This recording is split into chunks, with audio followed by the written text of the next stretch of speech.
Ancient mythology is the basis for many of our most famous fairy tales and fantasy stories. Greek mythology in particular would go on to inspire other beliefs and tales around the world. Greek mythology is a favorite of mine, and I grew up reading the stories and legends. There have been films and TV series based around these tales over many decades, but one of them stands head and shoulders above them all, the epic 1981 classic Clash of the Titans. Clash of the Titans would bring to life the gods and goddesses and the creatures from these stories in a way never truly seen before, and it would be all under the skillful hand of a legend himself, Ray Harryhausen. So let's travel back to the land where horses had wings and krakens ruled the sea as we revisit Clash of the Titans.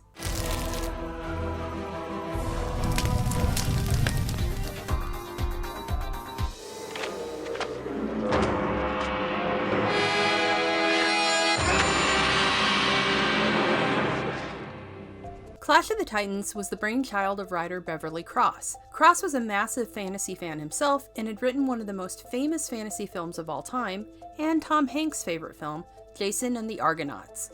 A few years prior to Titans, Cross also penned the Sinbad epic, Sinbad and the Eye of the Tiger. Titans went through some changes before hitting the big screen in 1981. The film was actually shot in 79 and wouldn't be released until 81 due to the number of special effects within and post-production. Beverly Cross was an avid scholar when it came to mythology, and this film would see all of his previous experience coming together in the epic. The other films he was famous for were The Longships, which is a Viking story, and Genghis Khan, a dramatic telling about the Mongol leader's life. Both of these films would star legends of the silver screen, with Sidney Poitier, James Mason, and Omar Sharif to name a few. Within Clash of the Titans, we'd see myth, history, adventure, and romance all rolled into one, with more legendary actors taking center stage.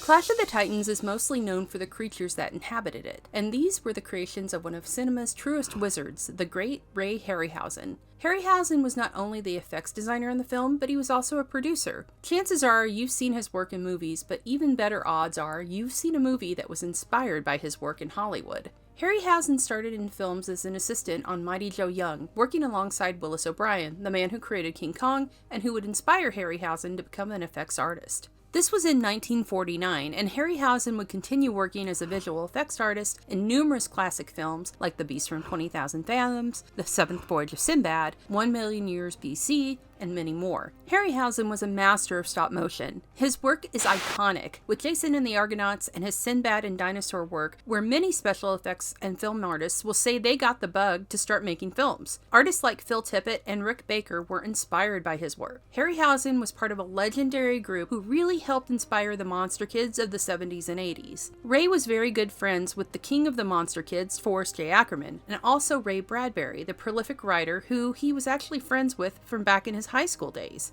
The work of these three can't be stressed enough for who and what it inspired. Harryhausen was a wizard, and you can't convince me different. And that wizardry was at its peak with Clash of the Titans.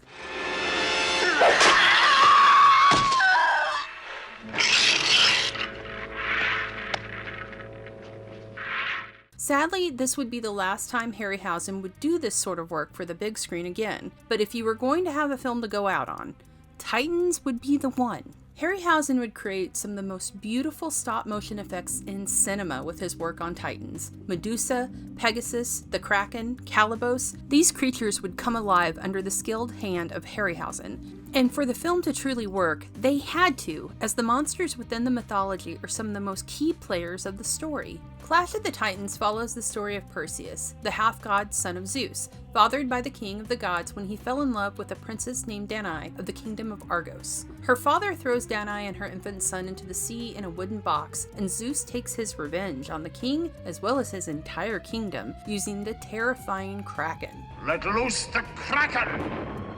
Perseus and his mother live and he grows up into a strong young man. But the gods are fickle, as is fate, and the goddess Thetis, who has her own son Calibos, takes revenge on Zeus through Perseus after Zeus curses her son. She takes Perseus and places him in the kingdom of Joppa, and is there where Perseus finds his fate and falls in love with the beautiful princess Andromeda. But Andromeda and her kingdom are also cursed by Thetis and Calibos, and in order to save his princess and her people, Perseus must embark on a magical quest unlike any other. Clash of the Titans, as I said, went through some changes before the version we're all familiar with hit screens. Firstly, there was the casting of Perseus. Harryhausen's longtime producer partner Charles Shear had to fight for the type of actor he wanted in the lead role of the dashing hero. Some studios wanted a more muscular type, with Arnold Schwarzenegger actually being touted by Orion Pictures as their choice. Shear didn't want him for a couple of reasons. First, the role required dialogue, and at the time Schwarzenegger was still raw when it came to English. Conan would be released the following year, and even then his dialogue was still limited. I have no tongue for it. From Rhapsody 4 wins. Flowers grow around here. But the other reason was the filmmakers didn't want this to come off as the many sword and sandal epics that were well known from Italy. Most of these films would have a large, muscular hero at their center and came across as very camp. There were a whole slew of Hercules films from the late 50s through the 60s, and the makers of Clash of the Titans wanted this film to stand out as different and to be taken seriously. Casting was a way to stand out from the previous films and give some more class to the Clash. Enter Harry Hamlin. Hamlin was not only handsome and fit, something that would be required for a role like Perseus, but he was also a Shakespearean-trained actor. Hamlin didn't take the role almost, but once he found out who was playing Zeus, there was no way he was going to pass it up. The irony would be Hamlin would never be on screen with his godfather. I had to say that at least once. Laurence Olivier. And as I said, casting was a way to give the film a higher pedigree and stand out. Enter the pantheon of the gods. Laurence Olivier was about as godlike as you could find when it came to actors. Olivier was old Hollywood royalty and a perfect choice for the king of the gods. His Zeus was imposing, impressive, and commanding. Sadly, Olivier was very ill during filming and would have to take breaks due to his health. He had a number of health problems, many of which caused muscle weakness. Olivier would only make a few more films after Clash of the Titans before passing in 1989. Hera was portrayed by the incomparable Claire Bloom, another great of the silver screen and stage. Does it matter?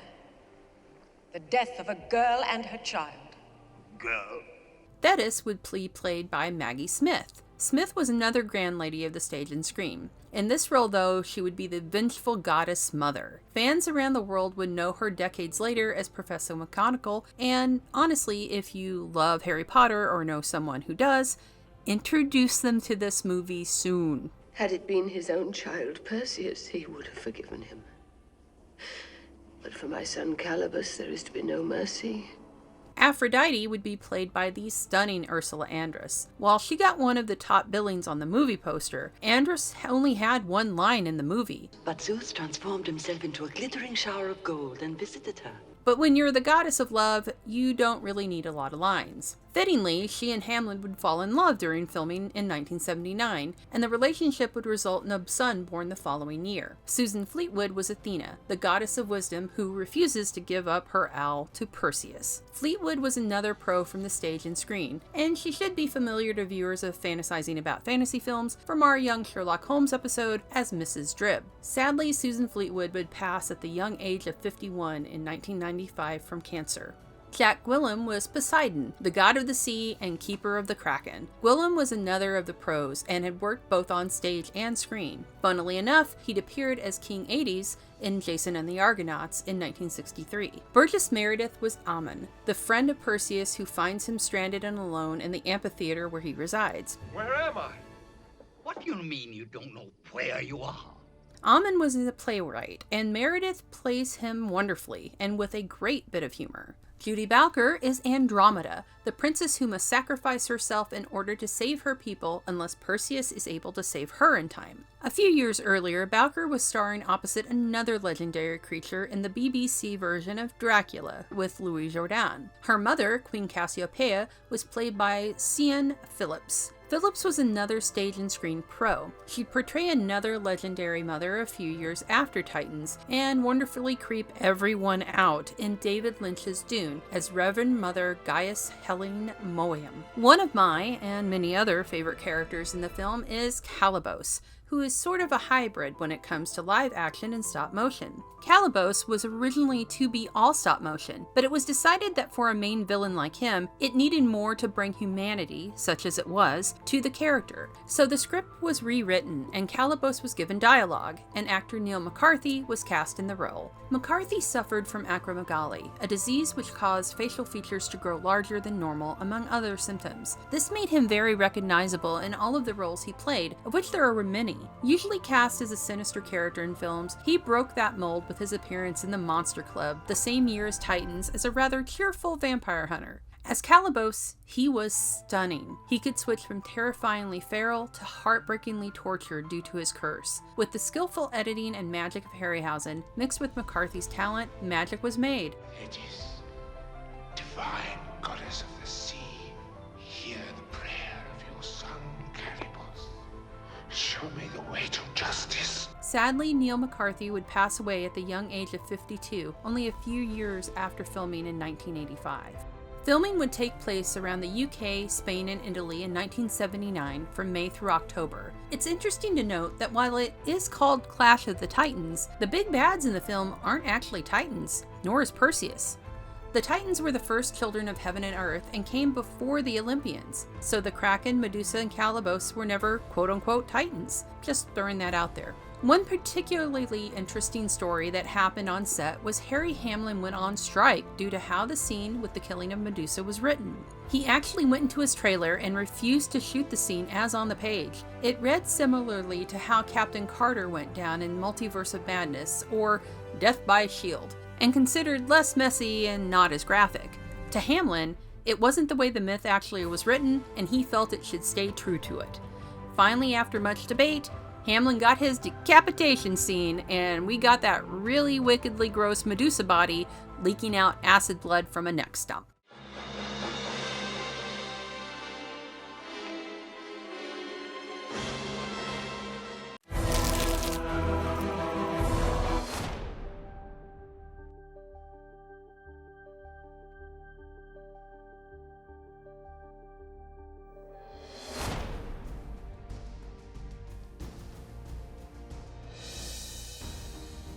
Clash of the Titans was a massive hit when it was released, beaten only by Raiders of the Lost Ark for first place at the box office as they came out on the same day. It was an enjoyable, scary thrill ride for kids and adults. There was really nothing like it at the time, and it served as a bridge for the classic epics from the 50s that Harryhausen had helped create to the modern age of filmmaking. In the case of Calibos, modern makeup met the special effects of the Golden Age to create a monster. There were merchandise tie-ins, and I think at this point everyone has seen the lunchbox. But there was also a toy line that sadly didn't come to complete fruition. I personally have Calibos, my original one's tail broke off and I cried, Perseus, and Thallo figures. There was a Charon, Pegasus, and a Kraken made. The Kraken is super rare. Sadly, that's all that was produced. I was beyond disappointed at 6 years old when the Bubo I saw advertised never happened. But then it did. More on that in a second. In 2006, Gentle Giant released a line of figures of the Kraken, Medusa, and Calibos as part of the Creatures of Ray Harryhausen. If you find these, if you can find them, they will cost you a pretty penny. In 2007, Tidal Wave Publishing released Wrath of the Titans. The title would be used for the remake sequel a few years later. This was actually based on a sequel idea that Harryhausen had for the 1981 film, and would follow Calibos from the land of the dead out to destroy Perseus and his family. It was part of a line of comics and would include creatures from Harryhausen's filmography, including the Cyclops from the Seventh Voyage of Sinbad. As part of their Harryhausen's 100th anniversary line, Star Ace Toys released a limited edition massive Kraken figure that came with Andromeda in chains, along with a Kraken head bust. They also produced a Medusa, but the one that made me giddy was the fact they made a 2-size Bubo. They made my owl. The love for Clash of the Titans continues to this day, and the movie still holds up.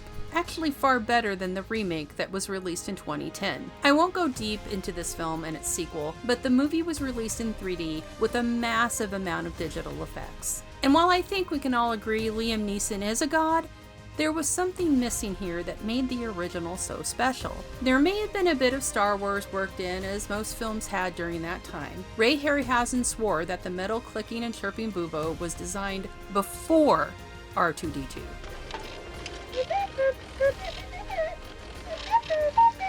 Don't worry, my little friend. But Clash of the Titans was based on the stories that Star Wars and all those other heroic tales were inspired by. These myths and creatures were what inspired it all. And in the case of what Harryhausen created throughout his career, I would consider him one of the Titans too. What if one day there were other heroes like him?